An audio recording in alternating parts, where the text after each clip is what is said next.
Good morning. My name is Reverend Evan Swan-Smith. I use he, she, they pronouns, and still catches up. And sometimes when we are pushing ourselves too hard and going, the universe has this way of saying, you just need to sit with an N95 and rest and sleep. The privilege that it is for us to exist here on this beautiful land. So we acknowledge that Westdale United Church is situated on the traditional territories of the Haudenosaunee and Anishinaabe people, and that this land is governed by the dish with one spoon wampum. We recognize that this is sacred land. We remember that without Mother Earth, we cease to exist. We acknowledge that we are treaty people. We give thanks to the stewards of this creation. We commit ourselves to fighting injustice, and we will take solid action towards right relations. I pray the Creator blesses us. So I would invite you just to take a breath and to repeat these phrases after me to the person that you're with. Welcome to worship. I'm glad you're here. Some of you sounded a bit unsure of that. I'm worried, choir. Surely God is in this space. I see God in your face. Let us worship together. But also, in some ways, it's kind of putting my faith into action, because I get to show my love for other people, to the joy that connection brings. Together, we unite our voices in hope, praying the words your Son taught us to pray, saying together, Our Father and Mother, who art in heaven, hallowed be thy name. Thy kingdom come, thy will be done, on earth as it is in heaven. Give us this day our daily bread. I just wanted to offer a content warning that I'm talking about pregnancy loss and difficult childbearing situations, just so you can take care of yourself if you need to. When I was 25, I found out I was pregnant. I was in university, and so was my partner. And we had no plans of having a child at that stage of our lives. In fact, I didn't even think I could get pregnant again. So I remember trying to call Liam, who was in a class on a Monday night, and I couldn't get a hold of him, so I called our friend Victoria in absolute tears. Finally, Liam called me back, and I remember our conversation. I'm pregnant. No, you're not. Yes, I am. No, you're not. Yes, I am. No, you're not. As we discussed our options, I had to break the next bit of news to him that I was 5 months pregnant. We were terrified.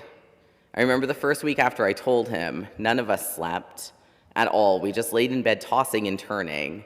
My other daughter lived with her other mom, and she was already 11 years old. In 18 weeks, Liam and I would have a baby. We didn't have space. We had a tiny Toronto apartment. We didn't own any baby items. We were both about to graduate from our undergrad degrees with no plans for what was next. And I had no idea what we were going to do. And our fear over what was about to come left both of us completely speechless. I remember during that week, I was scheduled for an urgent ultrasound. And as we left the office, we walked along King Street towards the subway, and we walked in absolute silence, the same way it had been for the last 7 days. It was winter and gray and rainy, and the street felt uncomfortably empty for a downtown Toronto weekday. Without turning to me, Liam said, "We're keeping her, right?" And I said, "Yes," and we didn't say another word. We arrived at the subway station, got on opposite trains so I could go to school and he could go home. There was no joy. We didn't speak to each other. What would we say? According to everything we had ever been taught as a young couple, we should have been thrilled and excited, but we were just filled with grief and mourning. Our entire lives were about to change, and we weren't ready, so what was there to say? And how were we going to tell people? What would our parents think? They knew we weren't planning to have kids together, and I was terrified to tell them. When I read the story of Zechariah, I wonder if this is how it felt to have received the news that Elizabeth was unexpectedly going to have a child. Despite the fact that this was supposed to be a joyful event and that they were expected to celebrate, instead he was silent. And instead of sharing her pregnancy with the community, Elizabeth hid herself for 5 months. I wonder if in the midst of this miracle of the baby, they were just as scared about their own future as well as others' reactions as Liam and I were. After a week or so that even to this day felt like a lifetime, we went out for dinner with Victoria, the one I had called when I first realized I was pregnant. Victoria was generally an excitable person, to say the least, and had a huge flair for the dramatic. And I don't even think we had ordered food sitting at the old spaghetti factory when she excitedly exclaimed, "Oh my gosh, you two are gonna have a baby!" I'm not sure exactly how either of us reacted, but I'm pretty sure if I remember it correctly, I turned away and Liam burst into tears. But Victoria cut that short. "What's wrong? This is a blessing. Hashem has blessed you with a child. You're gonna be great parents. What are you gonna name it?" Liam tried to explain that we hadn't had any time to think about that or even talk to each other, but Victoria cut him off. "You have to have a name for her. What names do you like?" And she started rattling off a list of good Jewish names her mother would approve of. Her excitement for us was palpable, and it was impossible to not get sucked up into it. And by the end of dinner, we had settled on a name and finally acknowledged that no amount of silence was going to stop this baby from coming. So we better start preparing. I'm also pretty sure that it was over that meal where we decided that Victoria would be our roommate and we would find a house together so we had the space to raise the baby. After she was born, our feelings on being parents together changed and we decided to have another baby almost right away. That journey was the exact opposite of what we had experienced. What followed was fertility doctors and treatments and a desperation to get pregnant again. I can remember sitting on the floor of a church and pleading with God to give us another baby.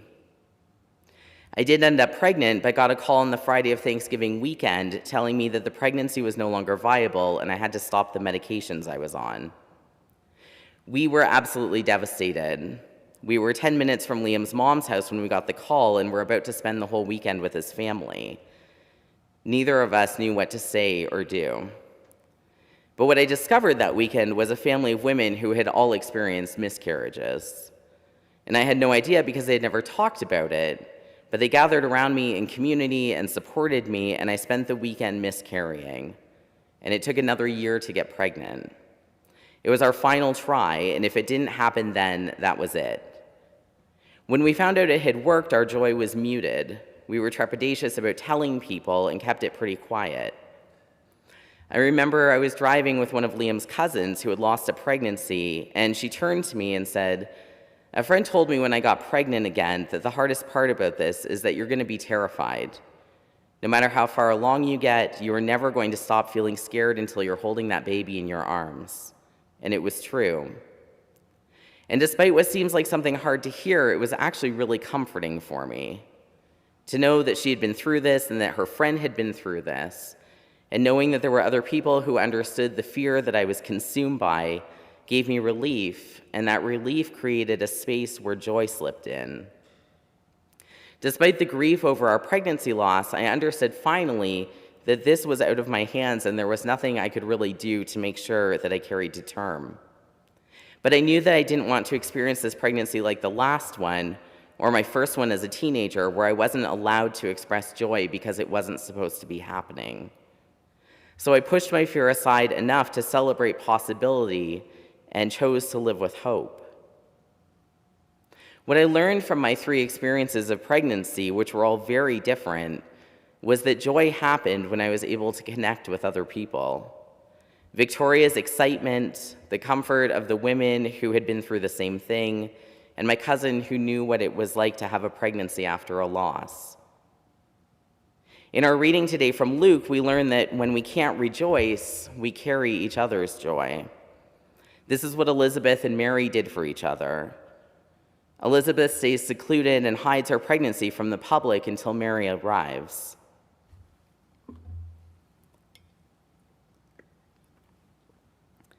Perhaps Mary's arrival is what pulls Elizabeth out of her seclusion, allowing her to experience joy and delight. Even if they cannot each feel joy for themselves, they are both holding joy for each other. And from that connection, joy grows in its sacred space. Reverend Cecilia D. Armstrong writes that we're not sure about Mary's travels. Mary sets out with haste to enter the house of Zechariah and greet Elizabeth, and Zechariah probably didn't say a word. We don't know if she traveled alone, but we do know that she went on a mission to get clarity about her own encounter with Gabriel.